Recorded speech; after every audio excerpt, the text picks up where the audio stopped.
So let's kick things off. Thank you very much, everyone, for coming along. So this is the third in the series of social media webinars that we've been doing this year, and they've been all great so far. So hopefully we can keep doing them. Thank you very much, especially to Fiona, who's presenting today from IHWO. She's going to talk about several things which I think are going to be really useful for everyone. So talking about managing social media profiles in multiple languages, looking at different platforms and how they can be used with different audiences, and also talking about using branded images, which is super useful too. So I'm just going to get her slides up for her.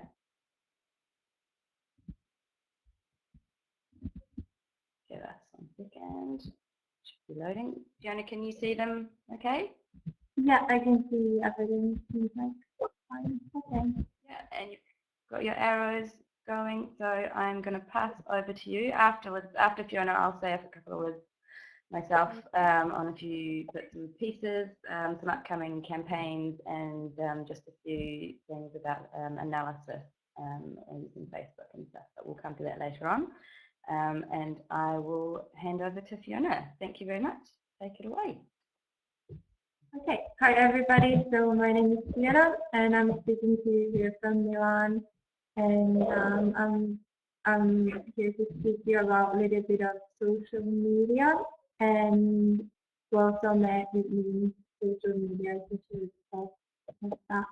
So I'm gonna speak to you about a little bit of managing multilingual social media profiles because we are obviously in this school in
we also use Italian for the profile. So depending on the target, we decide which language we want to use. And also the audience on the different kind of social media platforms and the importance of branded graphics in your profile. And I'm going to focus mostly on Facebook, Twitter, Instagram, and LinkedIn. If I left out YouTube and all the other social media because for language school, they're not so important as these. And can everybody hear me well? Just write a comment so I can try to fix it.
mentioned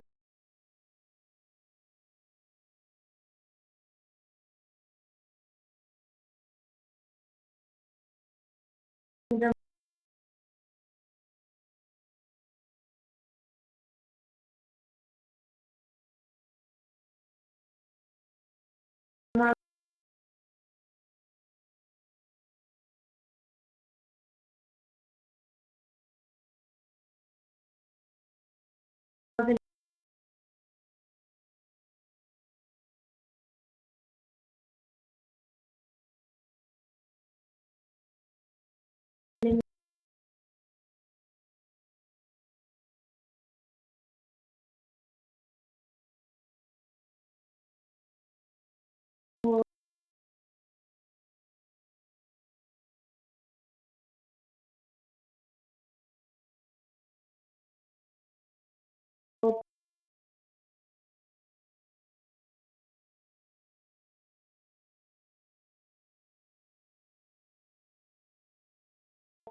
example of our school. So basically, because we teach mainly English and Italian, we also have different kind of different languages, but um, we choose according to who do we want to target. Maybe you can try to, if you can't hear me well, you can try to use headphones, maybe that's better. My computer is really old, so maybe it might be because of that as well.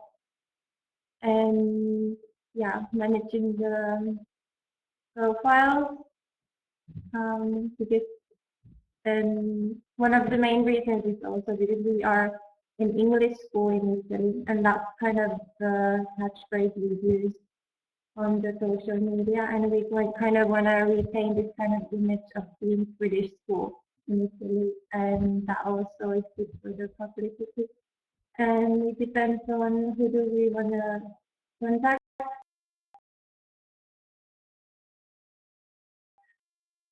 and we have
a lot of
and we also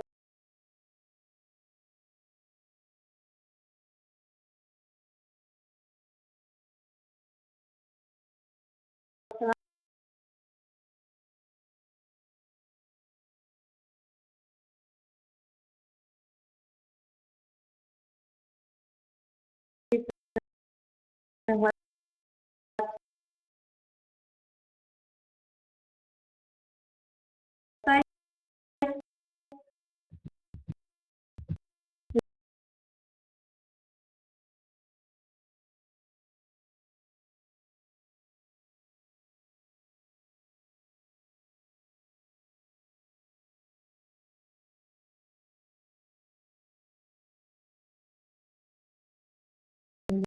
a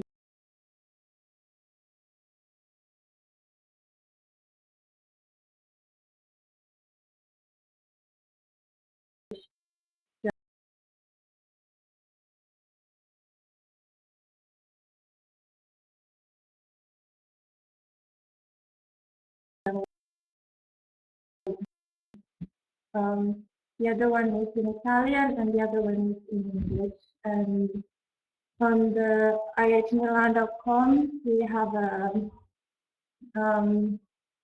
this kind of application that you can choose the language and you can ask your IT company to install you this application. And then we go to Facebook. We use the Facebook as the main communication channel because most of the people follow us on Facebook, and that's where we share everything important information. And we also tell the students to go there and check what kind of updates we might have at the school, so they know where to go if they need to find something really essential, like maybe about their course or something. And we consider to really important to speak the language that the student is learning to the student. So we also kind of use this in our Facebook. So for like things that we post in English are mainly targeted to the Milanese students who want to learn English. So they will also find everything every that might be considering them in English on our social media. And that can be articles, exams, IELTS,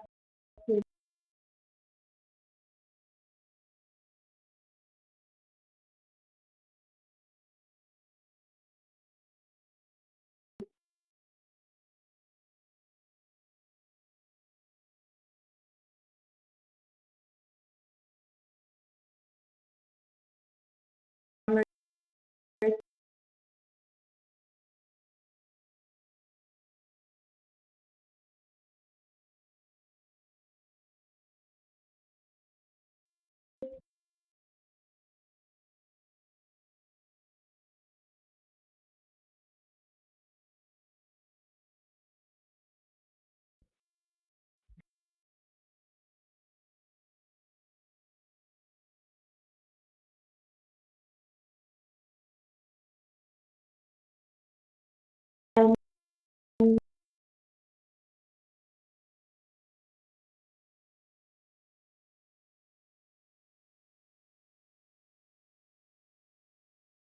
these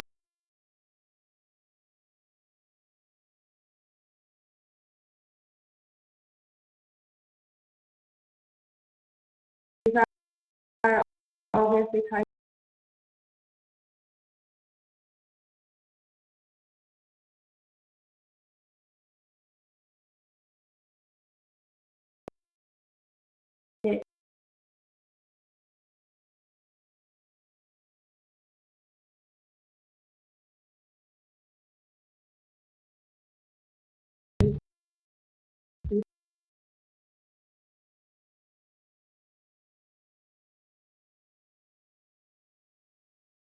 people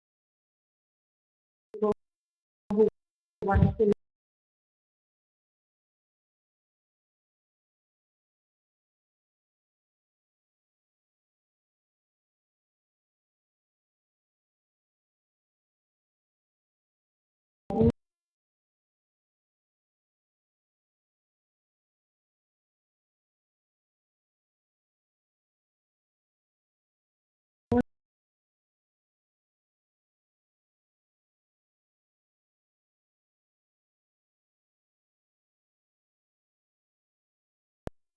so they will find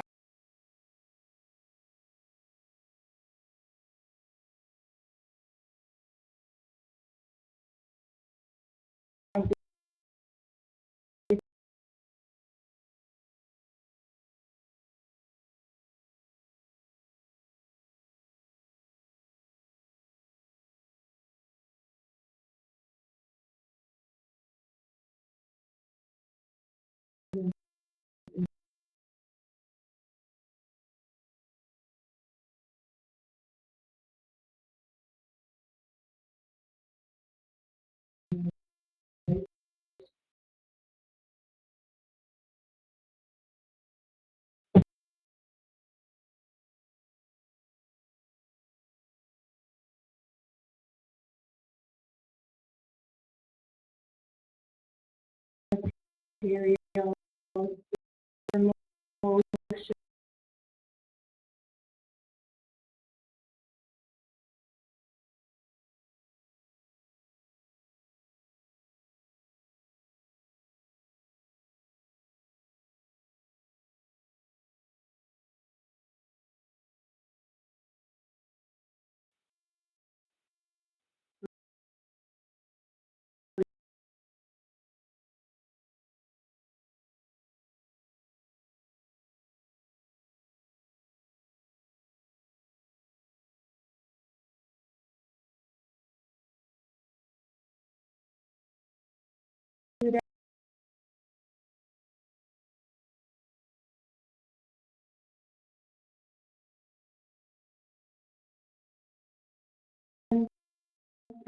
And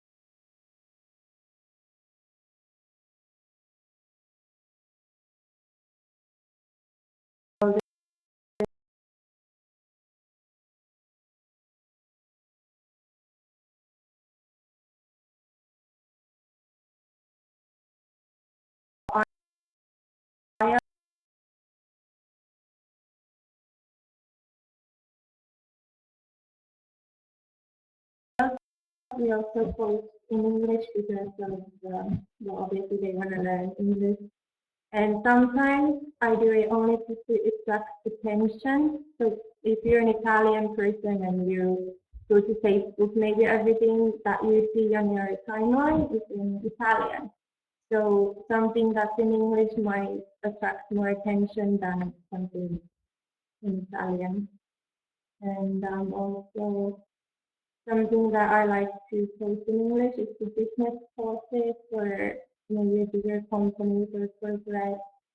So they already speak English, you know, they can understand, but then they can understand that maybe they need to learn more if there's some words that they don't understand. And for Italian, we normally post the social program and some kind of tips, like what should you do when you're on some kind of tourist attractions or tips for learning Italian and Italian culture. These can be also sometimes in English as well because maybe they're not, maybe they're beginner level or something, so they don't understand everything in Italian, but some easy kind of tips is always good and it's just keep active.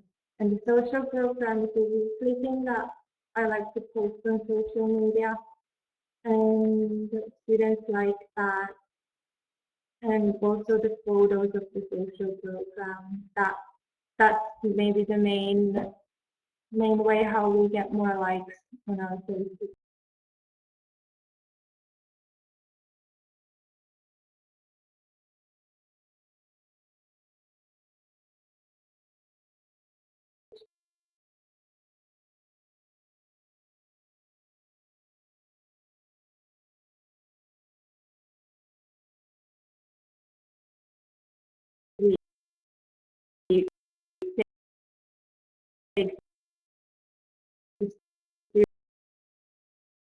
Students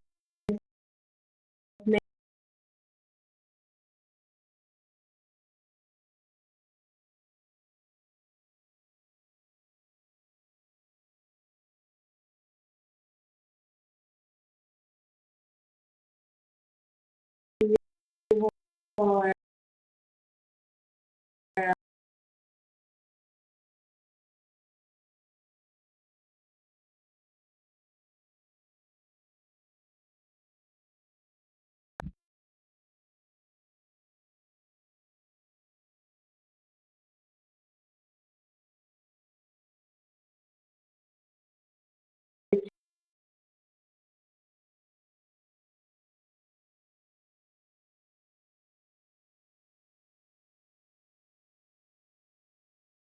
after the lesson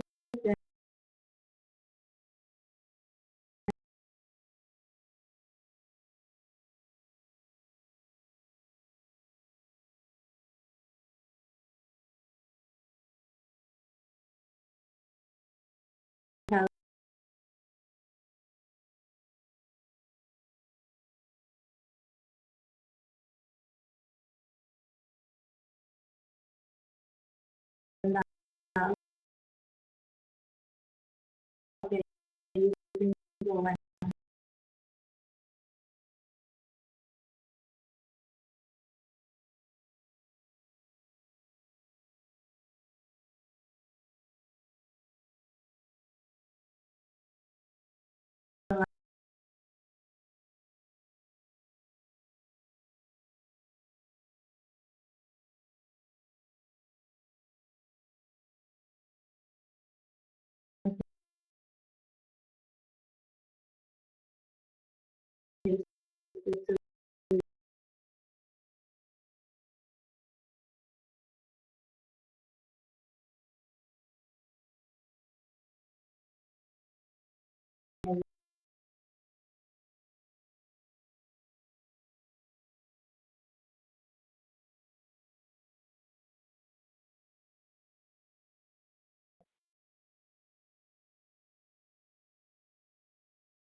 Yeah, more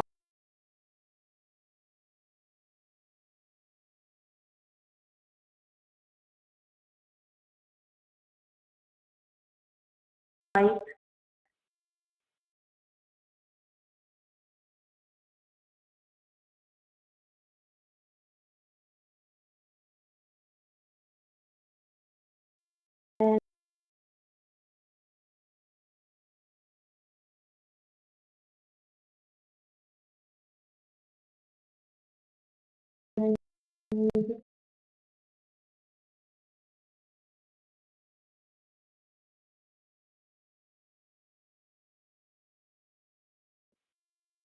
or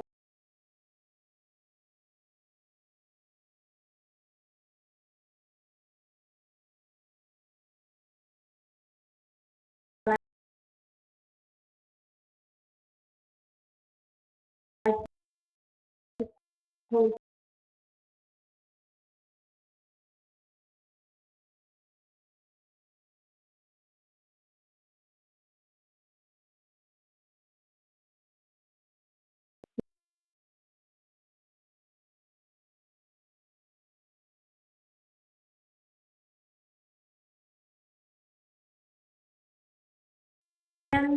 with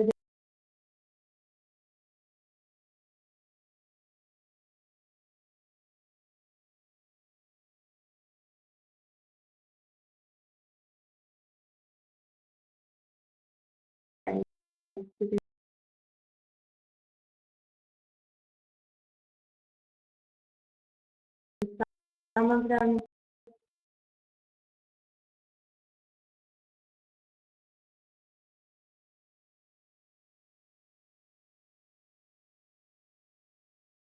they are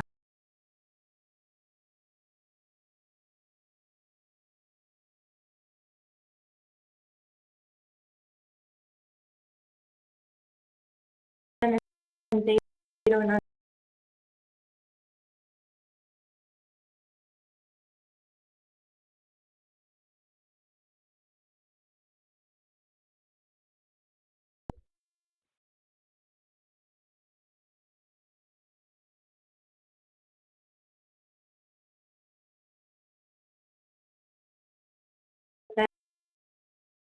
understand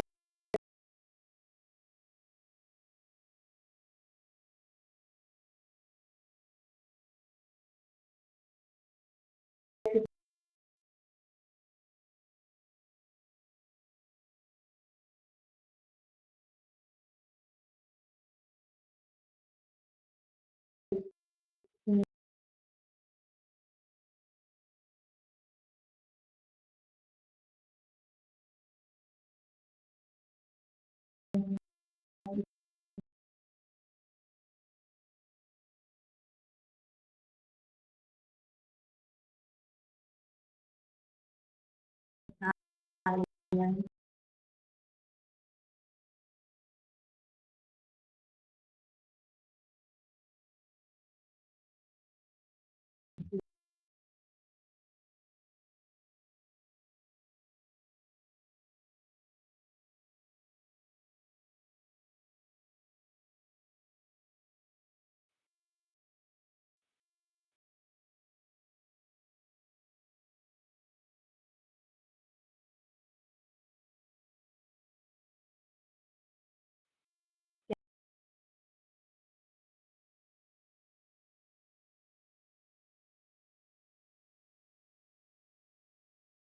Get information.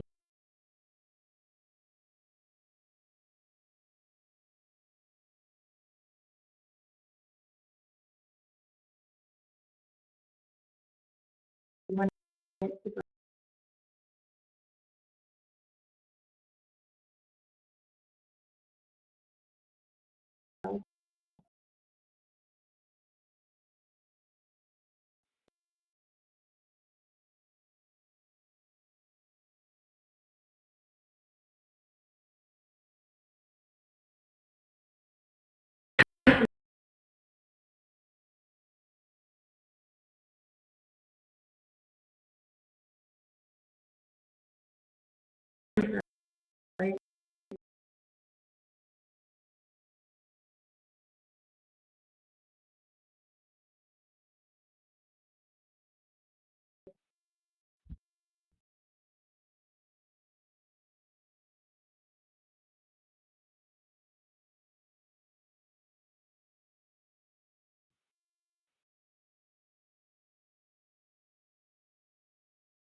and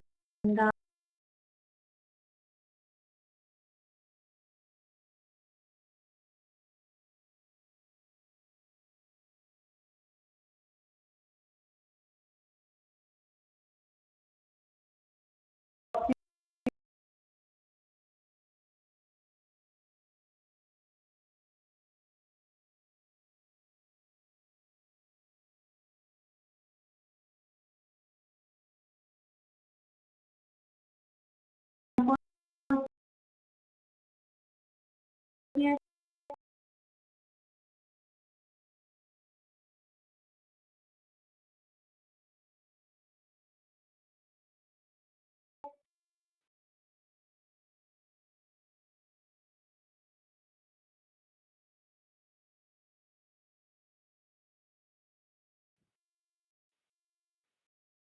uh,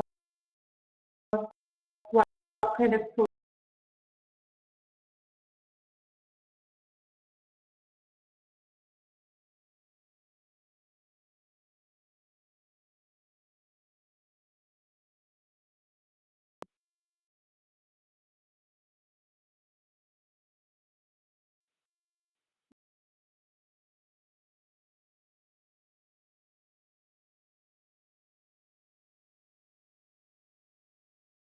and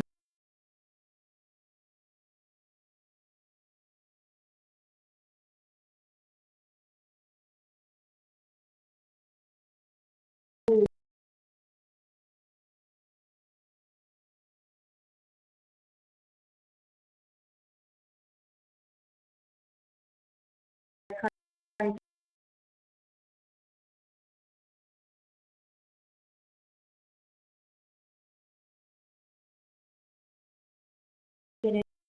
it too. So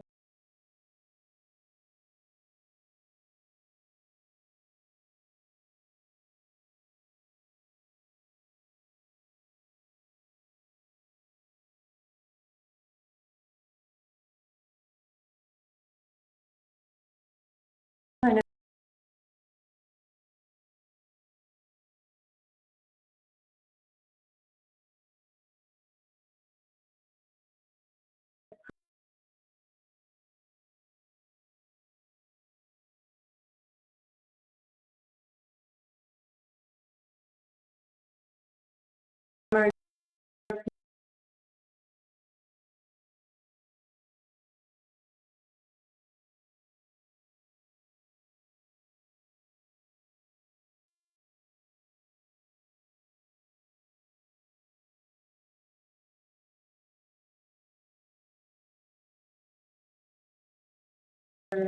exam tips for the English learners, and then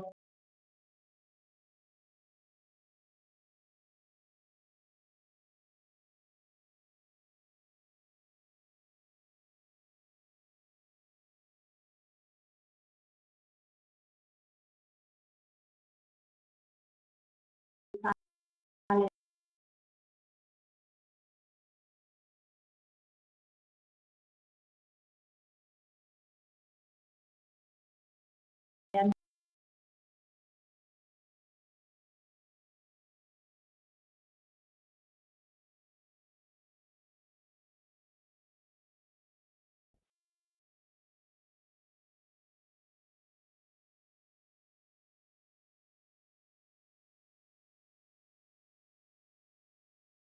But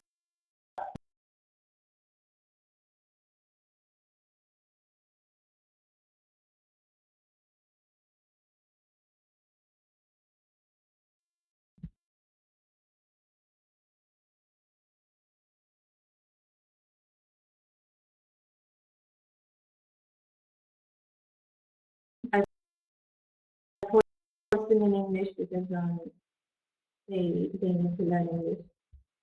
And also in Italian, this could be for anybody, like what should we do in Milan? It can be for our exchange students, international students, or the Milanese students, and it's a social program. And and posting pictures with the students' faces, they always like it. So normally it gets more attention and more engagement when you have the students in their faces. Sorry. And then I think we covered this a little bit the last webinar. It's just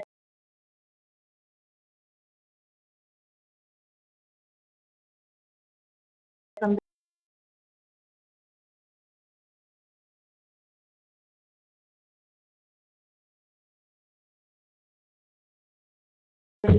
who attended the last one.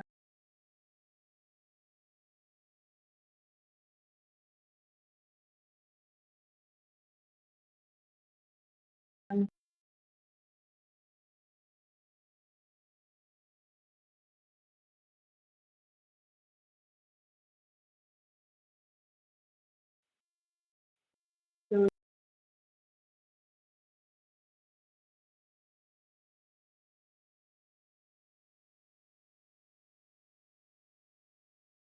they go to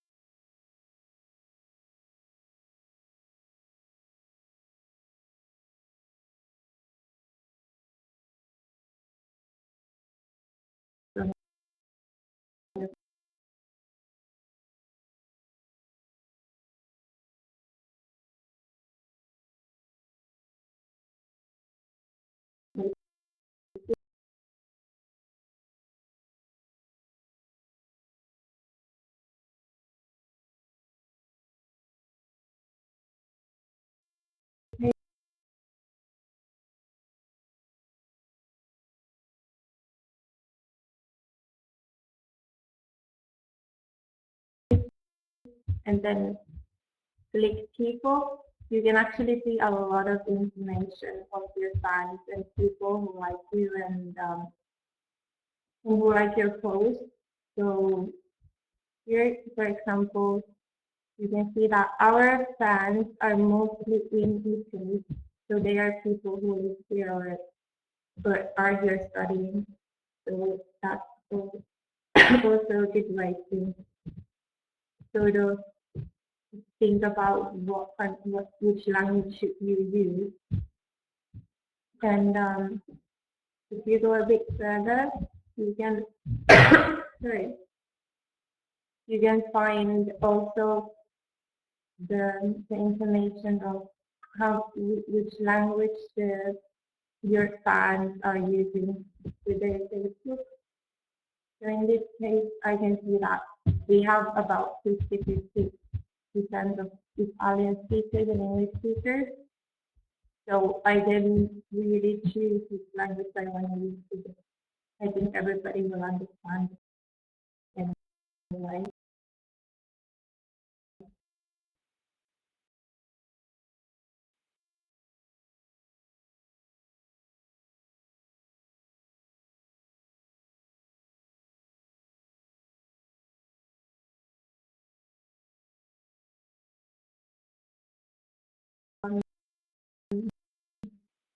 They can sort of calculate what would be the best language to use when you can think about your your students who come to your school and what would they be interested in.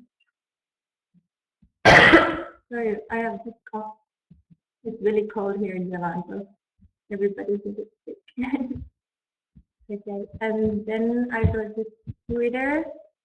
I have a picture of our Twitter profile, and I try to keep it a bit separate from the school because actually our followers are mostly teachers and organizations.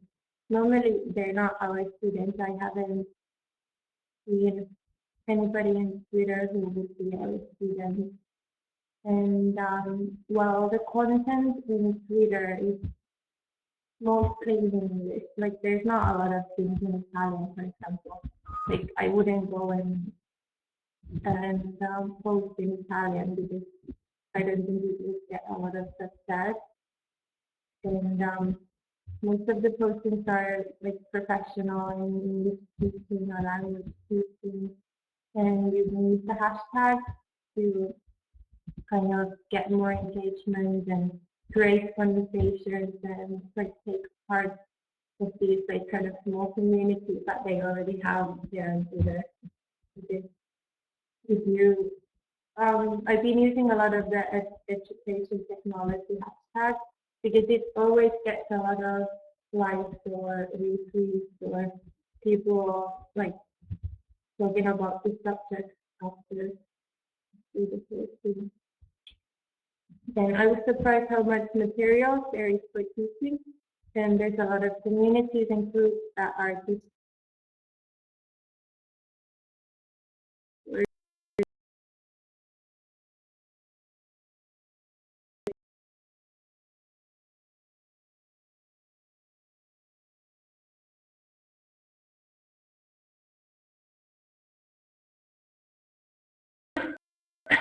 for teachers to share their teaching materials.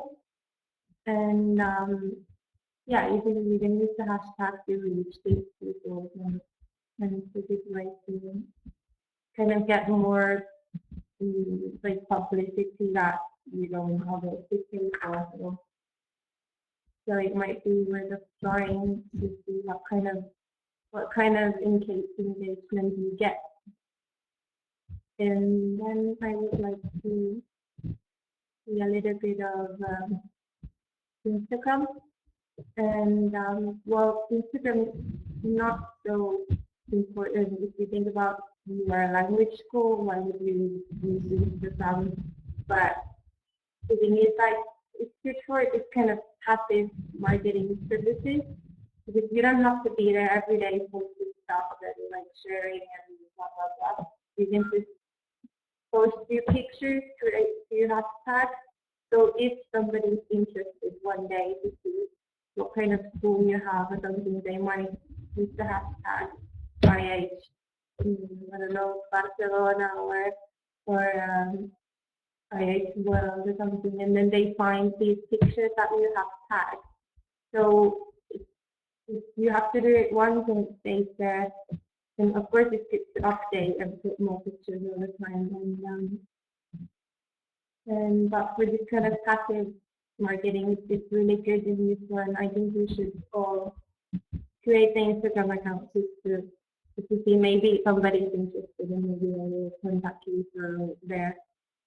And of course, it's increasing all the time, the user amount, and and more people move from Facebook, for example, to Instagram, and the um, younger people always go to Instagram. Thank you so much, Fiona. Hang on, I'm just getting my No, I was back on. giving example, like what kind of hashtags you can use. If you want to take a couple of questions, if you want to go post ahead. a Otherwise, picture on I can Instagram, carry you on. can use the hashtag IHWO Running slightly so over. the people find you from there. If they are interested. That was really useful. Thank you, No Fiona, worries. and thank you especially for the shout out to the Sorry, brand maybe book being a because bit unclear. it is Also, because my English is not stuff in there. I perfect. know that we would love people to use it as much as possible. And then fantastic. I would like to talk a little bit about the... Thank you. If you want, you can sorry, I'm switch using off an your, old computer, so it might mic be that the and we microphone is a can- little bit bad. Yeah. Thanks. Okay. I will just pop my slides back up. Ooh. Okay. So, thank you again, Fiona. I'm going to just, hang on, wait to see if there are any questions before I get started. Or typing the next time. I wanted to have a little just feedback to you guys actually about Social Media Week, which I went to about a month or so ago here in London, which is also lots of seminars and talks and things on all things social media involved. And just wanted to feed back to you a little bit on some of the stuff that I picked up there. The main thing being, the major takeaway that I had from it this year is the importance of analysis, analysing what you're doing and using the data that you have available to you. One quote was, if it can't be measured, it can't be managed. That sort of stuck with me. Because more and more content is being created all the time. There's so much out there, so you want to stand out, right? So in order to do that, what you should be doing is making use of all the information that you have available to you, rather than that kind of gut feeling that you might tend to go on thinking, oh, well, that's something that looks quite nice, or that might be quite interesting. That works as well sometimes, but if you use the information you have available,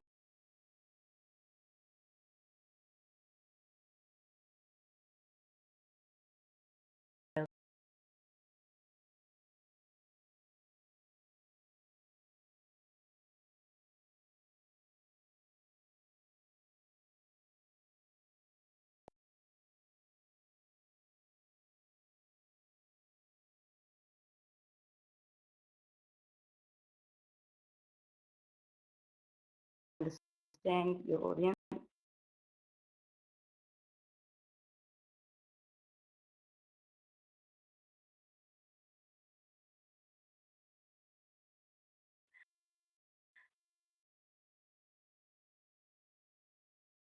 understand how they behave, and create content that is going to be more useful to them, and then create a better relationship and more engagement with them.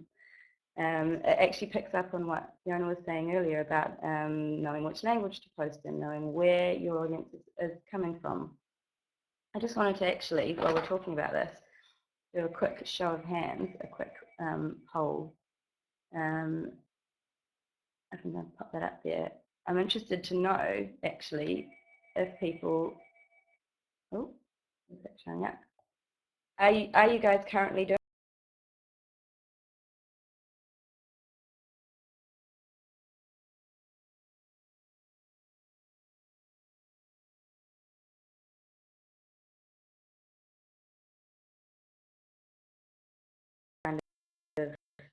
measurement? Are you looking at who it is that's following you, the type of audience that you have, how well things are behaving? Great, quite a few are. Preaching to the converted already.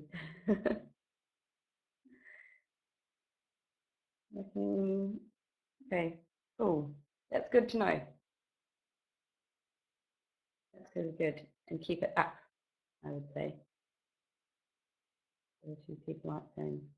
I mean, it can be even something as simple as knowing what time of day to post. You know, I look at the insights on our Facebook page, and I know, for example, for us, that our audience is most active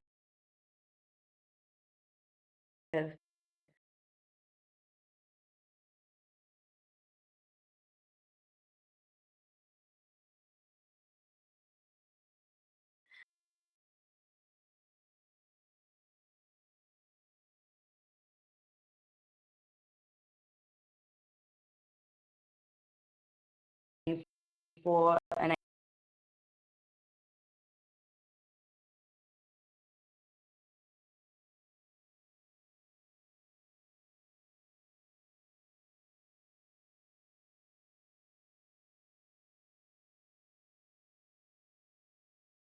in the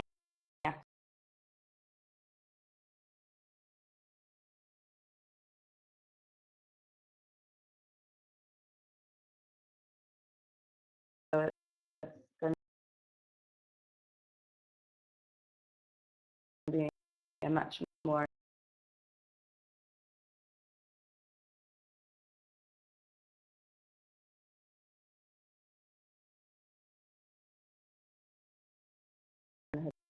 more engagement and be more successful.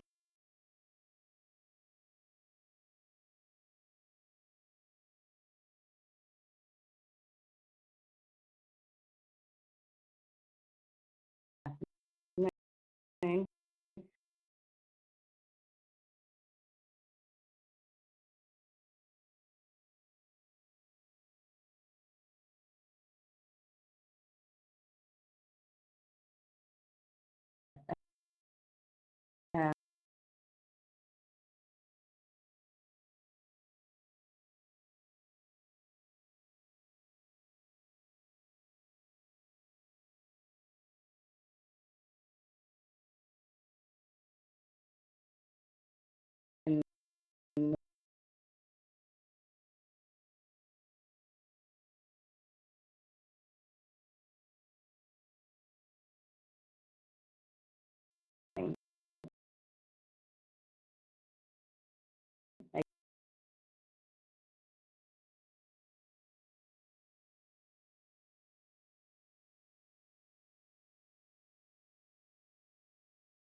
you're not measuring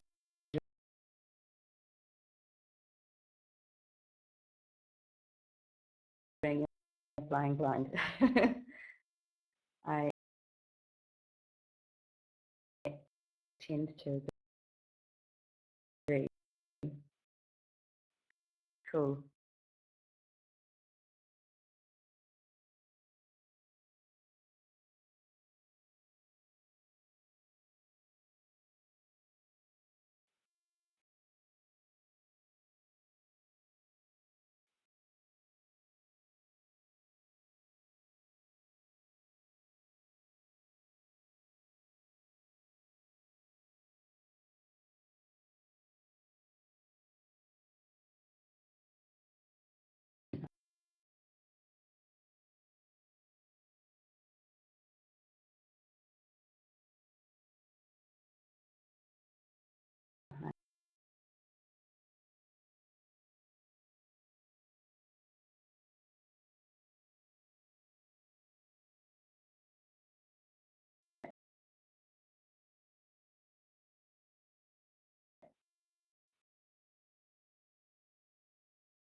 Um,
something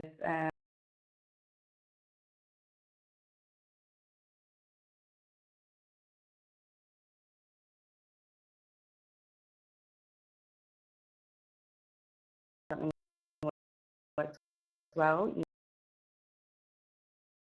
know that it's something that you should continue doing.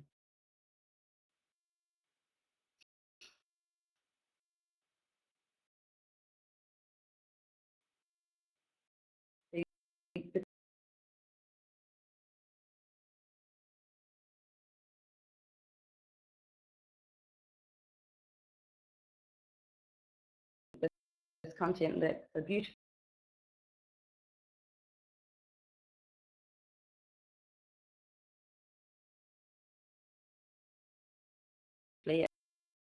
as Fiona's shown us previously, you obviously want to make sure that you get the most out of it, right?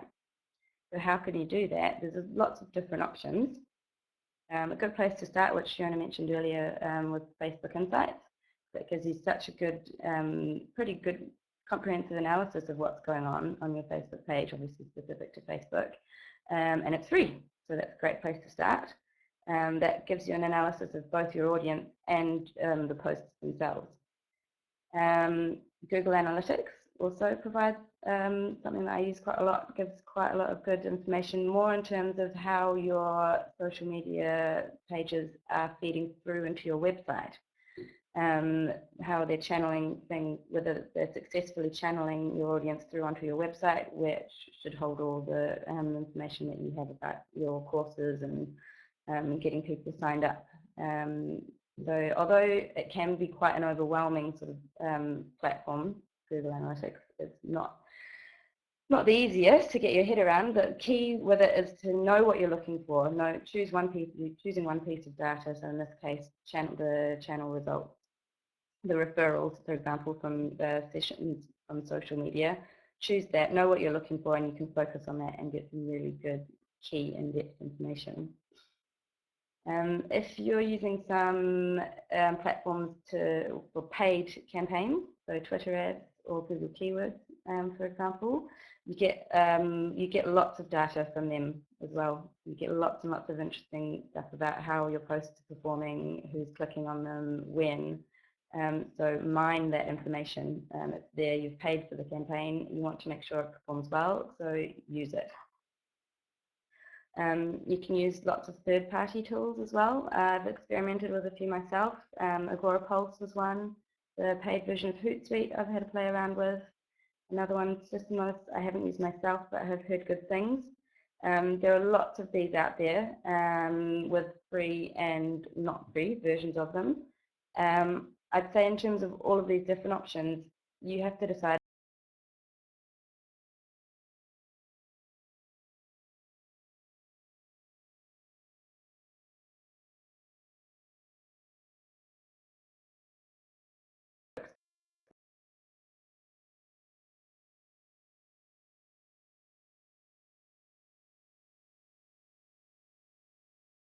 best for you.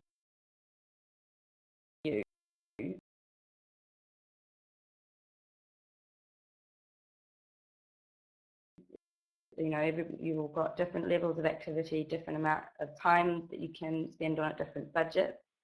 So I think the most important thing is to be aware that you should be doing it, which I think lots of you already are, and try and set aside a little bit of time, and if you can, a little bit of budget to dedicate to this, because it is key and it is going to help your activity improve. Another point which I just wanted to shed a little light on, it's talked about a lot and is often a source of frustration for people who are using Facebook to market and to communicate to their clients. The question of organic reach. When you post something on Facebook, how does Facebook actually decide who sees my page's posts? Not the boost, not the ones that you might pay for, but just posts that you put out there with no budget behind them. So this was recently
wanted to highlight it. So the way it works is when you post something onto your feed, Facebook uses their algorithm and chooses a very, very small percentage, can be even less than 1%, depending on how many followers you've got.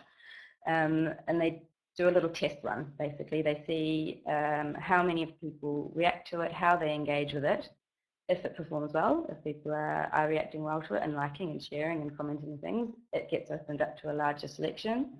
If that continues to perform well, it gets opened up again, and so on and so on. So it's quite helpful to think about that, remember that when you're posting things. And the other thing, which I didn't realise, I've learned recently, that this algorithm is rolling.